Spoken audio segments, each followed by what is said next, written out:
Every day she walked through those school halls wearing the same faded uniform. No one looked at her, no one spoke her name. The students laughed, the teachers ignored her, and to most, she was just part of the background, like a chair or a mop. But behind those tired eyes and quiet footsteps, there was something they never imagined. They never knew that the woman wiping their floors once stood in front of crowds, inspiring hundreds with her words. They never knew the hands that scrubbed their messes had once held books filled with stories that moved nations. And they certainly never expected that the day would come when she would stand before them, not as a cleaner, but as the voice that would silence the entire room. She had no title, no fancy clothes, no loud entrance, just a voice, a paper, and a past they knew nothing about. And when the moment finally came, every eye in that school turned to her, and every mouth went silent. Because sometimes, the person everyone ignores is the one they should have been listening to all along. She didn't always live in the background. In the country where she was born, she stood proudly in front of a blackboard, teaching students who looked up to her with admiration. Literature, poetry, and language flowed from her like music. She wasn't rich, but she had dignity, respect, and a voice that mattered. Her classroom was her world, until the world outside fell apart. When the war came, it didn't knock. It shattered everything. Her school was reduced to rubble, her home burned down, and people she loved vanished overnight. With her daughter in her arms and no time to grieve, she escaped into the unknown, crossing borders on foot, clinging to survival. In a new land, her degrees were just paper. Her voice was now an accent, and no one listened. She worked anywhere she could. She washed dishes, folded clothes in silence, and eventually found the janitorial job at the school. It paid little, but it gave her just enough to keep her daughter fed and in class. No one asked about her past. No one cared what she had lost. To them, she was just the help. To her, it was a temporary step in a life she was determined to rebuild. Even while wiping chalk dust from the desks, her mind was elsewhere. In her bag, tucked between cleaning supplies, were pages of poetry, some torn, some rewritten, all born from pain and memory. She read books during breaks, practiced her English in whispers, and wrote every night under the glow of a secondhand lamp. Not for fame, not for attention, just to keep part of herself alive. But she never spoke of any of it. She remained silent while others joked about her accent or pretended not to see her at all.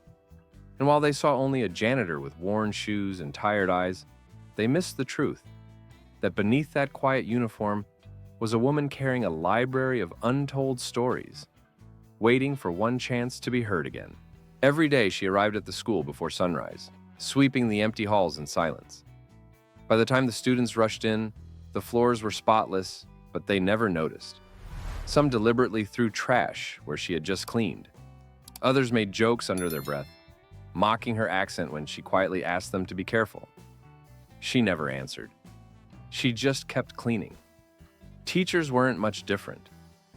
They walked past her like she wasn't there. Not a hello, not a thank you. When staff meetings happened, no one included her, even though she cleaned up after everyone. She overheard their comments sometimes, subtle but sharp. It's sad how some people never rise above. They never imagined she understood every word. She just smiled and kept her head down. One afternoon, she entered a classroom where someone had written insults about her on the whiteboard. No one claimed it, no one erased it. She simply cleaned the words, like she cleaned everything else, quietly and with grace. But something inside her cracked that day. Not enough to show, but enough to grow. Later that week, she found a crumpled sheet of paper under a desk. A student had started a poem, unfinished, clumsy, but sincere. She stared at it for minutes. Then, as if drawn by instinct, she flipped it over and wrote a response. It was just a few lines, simple, elegant, powerful. She left it there without a name, knowing no one would ever guess who had written it. The next day, whispers floated through the hall. Did you read the rest of that poem? It was beautiful. No one knew where it came from. No one suspected her, and she said nothing. She just walked past the bulletin board where someone had pinned a copy of the poem, her mop in one hand, and a small hidden smile on her face. Mr. Callahan, the English teacher, found the poem on his desk and paused mid-sentence. The handwriting didn't match any of his students. The depth of the language, the rhythm, the emotion. It felt mature, refined, almost professional. He read it again, quietly this time. His class noticed the silence and watched as his expression shifted from curiosity to awe. He brought the paper to the front of the room. "Who wrote this?" he asked, holding it up. No one raised a hand. A few students exchanged glances. Some laughed nervously, others shrugged. "It's not mine," one girl mumbled. Mr. Callahan didn't push, but he pinned the poem to the classroom board with a simple note. "If this is yours, come see me. This is special." Word spread quickly. Students who normally skipped assignments now hovered around the board. Some tried to guess the author. Others began writing poems of their own, inspired by the mystery. The halls, once filled with empty chatter, now carried lines of verse and whispered questions. Still, she said nothing. She just kept her routine, sweeping floors and watching from the shadows. But that afternoon, while wiping a window near the teacher's lounge, she overheard something different. "You think it was her?" someone asked quietly. "The janitor?" a voice responded, followed by laughter. "Come on, be serious." And just like that, the door to possibility was slammed shut again. She didn't flinch, but her hand trembled as she wiped the glass. That night, she opened her notebook and wrote for hours. Not to prove herself, but because she had something to say. She didn't need them to believe it was her, not yet. All she needed was one more moment, one chance. Because deep down, she felt it coming. And when it arrived, she would be ready. The school was hosting its annual assembly, an event filled with speeches, awards, and carefully rehearsed performances. Students sat in neat rows, scrolling their phones or whispering jokes. The guest speaker, a local author, had been invited to inspire them, but didn't show up. A last-minute cancellation left the stage empty. Awkward silence filled the air. The principal shuffled nervously, whispering to staff. Someone suggested letting a student read a quote from a book, but nothing felt right. The audience was restless, the moment slipping away. And then, from the back corner of the auditorium, came a quiet voice. "I can share something, if that's all right." Heads turned. Whispers spread. It was her. She stood slowly, wearing her faded uniform and holding a folded piece of paper. Some students laughed. A teacher tried to interrupt, but the principal, uncertain but desperate, gestured for her to come forward. She climbed the stage, not rushed, not afraid. No microphone, no notes, just the sound of a room slowly falling silent. She unfolded the paper and looked out at the crowd, at the same faces that had passed her 1,000 times without a glance. Then, softly but clearly, she began to speak. Her voice was calm, melodic. Each line of her poem flowed with emotion, weaving memories, loss, and hope into something almost sacred. No one expected it. No one moved. By the time she finished, there was silence, not of boredom, but of awe. The kind of silence that follows something real. A few students wiped their eyes. One teacher stared with his mouth slightly open. And in that stillness, something shifted. She didn't beg for their respect. She didn't explain who she was. She just walked off the stage, leaving them speechless. The room remained still long after she stepped down. No one dared to speak first. Even the usual loud students stared at the floor, as if trying to process what they had just witnessed. Teachers who once passed her without a glance now exchanged awkward looks. Something invisible had broken, and something more powerful had just begun. Mr. Callahan, the English teacher, was the first to stand. He approached her quietly as she returned to the back of the room. "That was extraordinary," he said, struggling to find words.